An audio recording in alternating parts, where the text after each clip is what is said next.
Hi, and welcome to a ResStock training on our state-level residential building stock and energy efficiency and electrification packages analysis dashboard. My name is Jess Brossman, and I work at the National Renewable Energy Laboratory, where our ResStock team resides. Let's get started on the training. First, an overview of the training. We'll start with the ResStock website and then head into an overview of the dashboard. Then we'll go through a few sample examples followed up with some popular Q&A. We'll finish with some limitations. First things first, let's go to the ResStock website. This is a great place to go for links to all of our team's resources, including our datasets, links to publications, webinars we've been featured in, and this dashboard. Go to resstock.nrel.gov, and then you see our homepage on the left. If you click on Datasets at the top, you'll be taken to a new page. As of December 2023, this is what you'll see on the right. Click on the blue tab entitled State, EE, and Electrification Dashboard, and it will take you to the right place. If you don't want to use the ResStock website, you can also Google the name of the dashboard, which you can see here.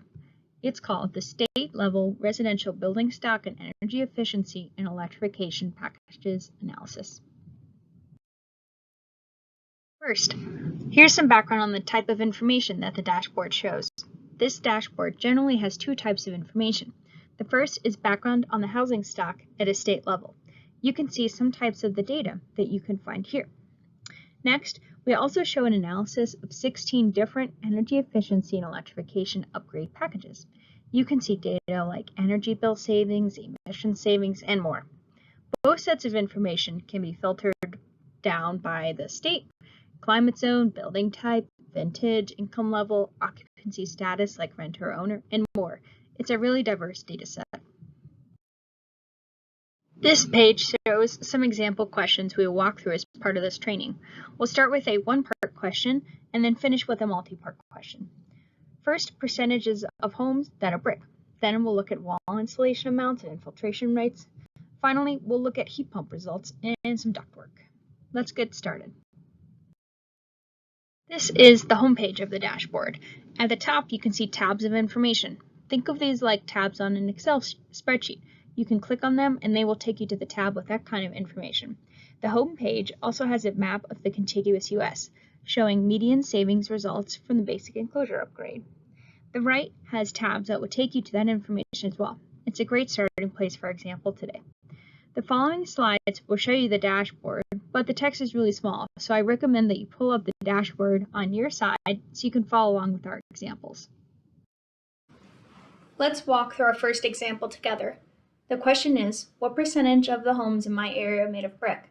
This is an important question because when you are considering enclosure upgrades, adding insulation to a brick home is different from a wood framed home.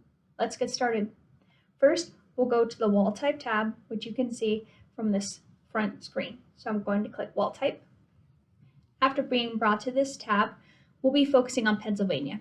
You can see I've already selected it here, but you will go to the state filter, scroll down, and choose PA for Pennsylvania. I also want to filter by area median income.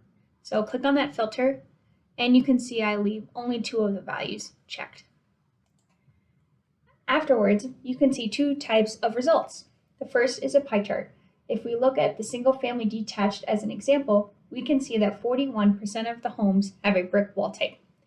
If we go down to the table, we can see this corresponds to about 839,710 homes.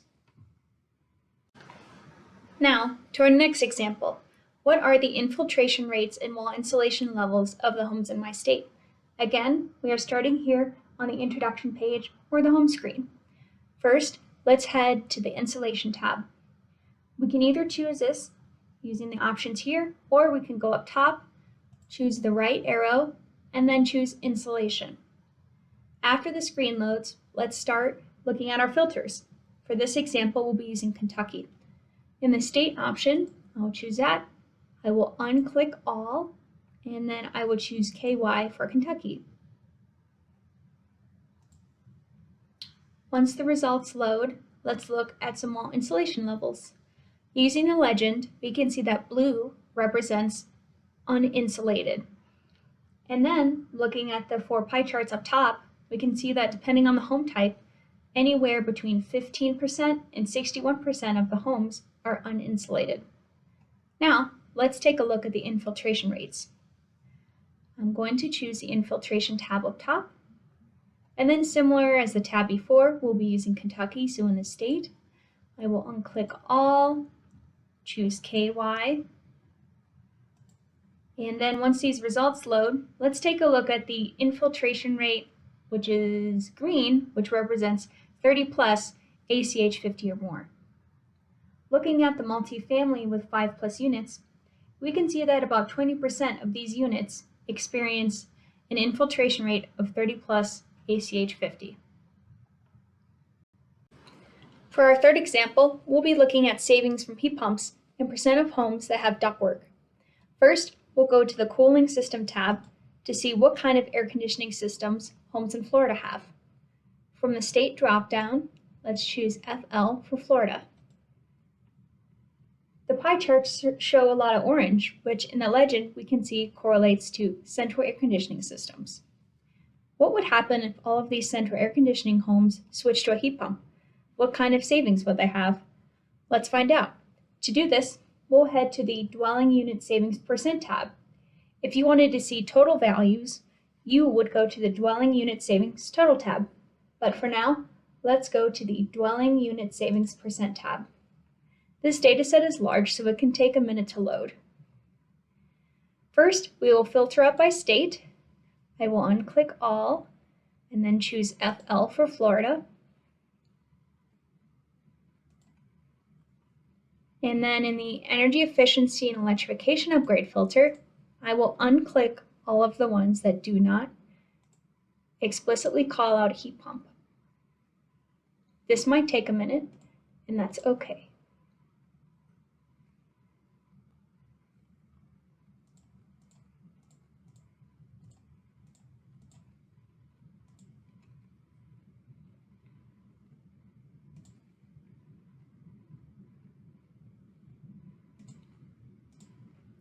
Okay, after I have unclicked all of the packages that do not explicitly call out heat pumps, I am left with Florida and then the 3 packages featuring heat pumps. Now we can look at the savings. The column names are very descriptive, so I recommend when you go through this tab that you pay attention to those. We can see that the first column shows the average bill savings that you would see over the course of 1 year. If you hover over this cell, you can see a pop-up, and this shows the 5th to 95th percentile range of savings. After looking at energy bill savings, you can see the next few tabs focus on emissions. And then if we go all the way to the right, we can see that the energy burden after the upgrade is applied is shown as well. Now that we have an estimate of the percentage of savings, let's look at what percentage of homes have ductwork. That will help us figure out how many homes would need to install a mini split heat pump rather than a centrally ducted heat pump. Let's go to the HVAC ducts tab to find this out. In our state option, we will go down to FL or Florida. We can see here that most of the homes already have ductwork, which is shown in dark blue, or yes in the legend. However, depending on the home type, 4 to 8% of the homes will require a mini split heat pump because they don't have ductwork. This is an example of a multi-part question that this tool can help answer. The previous examples are just 3 questions that the dashboard can be used to help answer. Let's look at some popular Q&A. In this first example, we see a -8 value for bill savings. The negative value means you see negative savings, or that the energy bill is actually predicted to increase. Pay attention to the column name to see if it's automatically assuming a saving to figure out what a negative value means. Next, where do our data sources come from? What are the specifics of the technologies that our ResStock team modeled? If you go to the Data Information tab, you will see links to multiple reports and some detailed information on our modeling assumptions. Now to the bottom, we see a blank value. It appears to be missing, and that's because it is missing. When we don't report a value, that means we didn't have enough samples to feel confident in the answer, so we do not provide the result. Finally, while you're exploring the dashboard, you will notice that some of the text has some coloring to it. This correlates to the certainty of the results.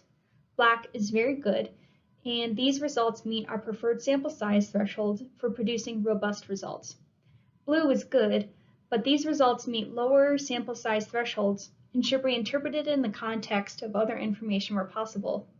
If you see something besides blue or black, we think you should broaden your question to get a higher certainty of results. To finish, here are some known limitations of the dashboard and the dataset it relies on. This is not a comprehensive list, and more issues could arise after the release of the training. Make sure to always check the ResStock website for the most up-to-date information. Keep up to date on ResStock and all of our publications. Make sure to visit our website listed here. If you have a specific question, you can email our team at resstock@nrel.gov. Thank you for listening and attending the training on our dashboard. Happy researching!